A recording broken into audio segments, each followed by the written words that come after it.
Hello there, this is Jamie Drummond for Good Food Revolution, and we are looking through, come closer, the records here at the Ceilidh Cottage in their yurt. And what do we have? We have, let's see if there's something, oh look! We have The Older Lover on 10-inch from Optimal Records. We're going to pop that on.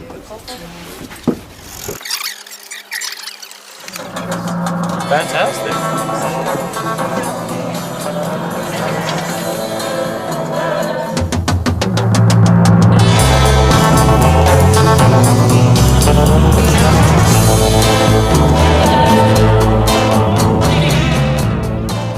Welcome to the Yurt down at the Ceilidh Cottage. Thanks for coming by. It's been a cozy little evening. Candles are going, lights are glowing, people are glowing after a couple of pints as well. And you're very welcome to come by, pick an album, and see how it goes for the rest of the night. See you later. I'm Malcolm Jolly for Good Food Revolution at Ceilidh Cottage with proprietor Patrick McMurray, championship shucker, and now the chief engineer and I don't know, manager of Ceilidh Cottage's Yurt program. The Yurt, the winter patio. Why do you have a yurt? Well, we have winter. That's why we have I've been spending 4 years trying to figure out what to do with my summer patio, which is a 60-seat patio, lovely large size. What do you do with it in the wintertime? And for the most part, I've done an ice rink or a curling rink, and that fizzles as soon as you try to freeze the darn thing because the ice doesn't last that long.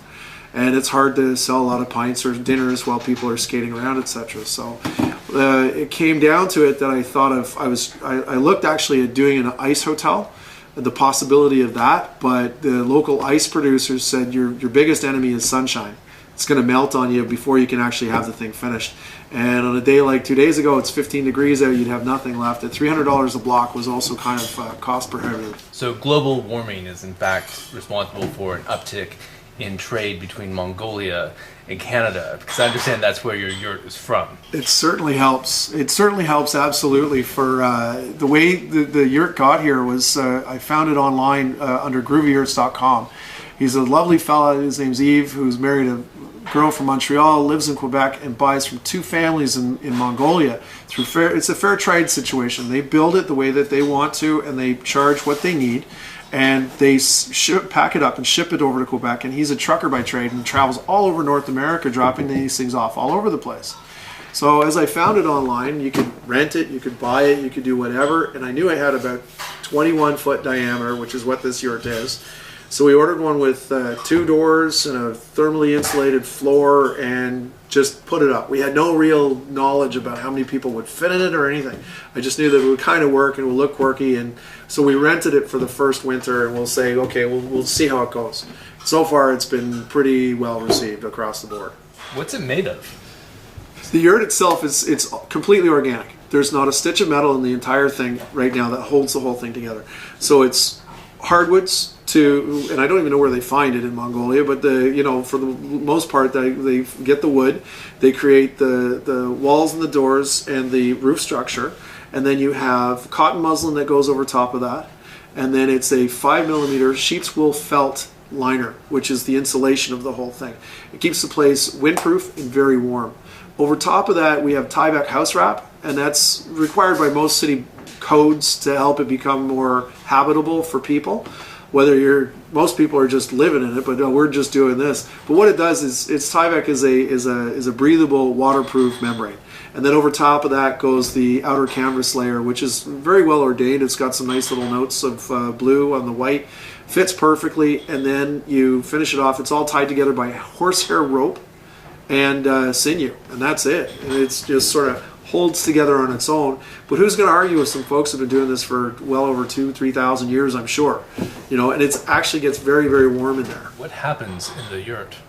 As they say, what happens in the yurt stays in the yurt. But I've been authorized to tell a few little stories. We allow it for standard dining area on the busier nights, so you're talking Thursday through the weekend into the Sundays even.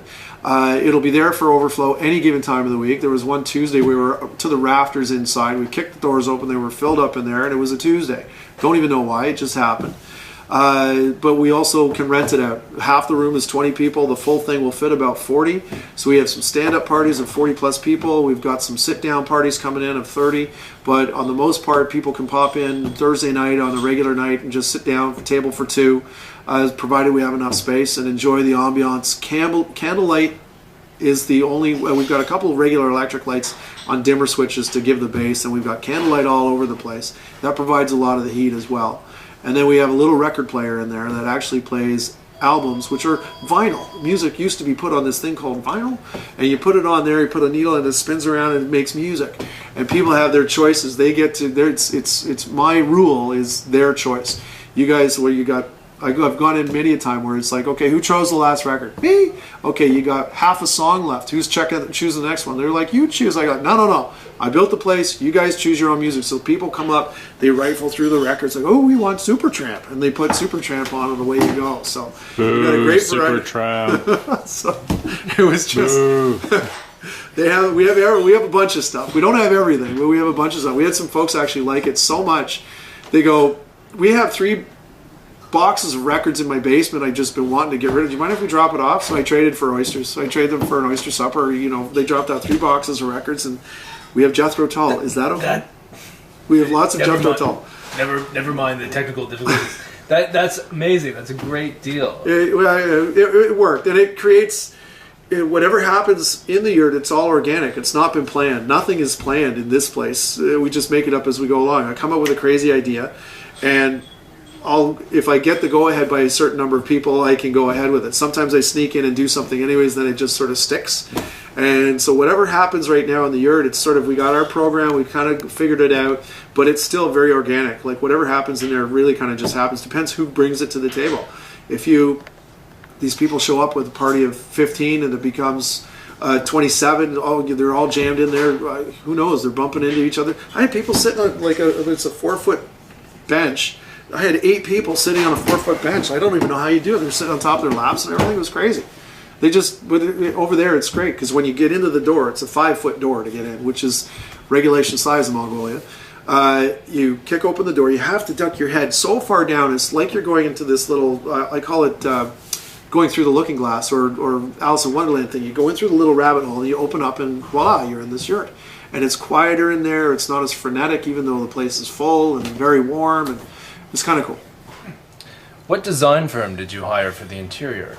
Well, the interior completely is done as is. That's how it comes from the company who does it. It's GroovyYurts.com, and it's all hand painted on the inside. That's stock. Apart from that, you can add. I left the walls the way they come naturally, but sometimes they'll put wall hangings on it. But I built the benches, and it's No Clue Construction is the construction firm, because if you have a clue, I don't have a clue. We have something in common. And so I put together the benches and upholstered it with coffee bags and stuff. Just made it a little rudimentary stuff. Patrick McMurray, thank you so much. My pleasure. Thank you. You're very welcome anytime.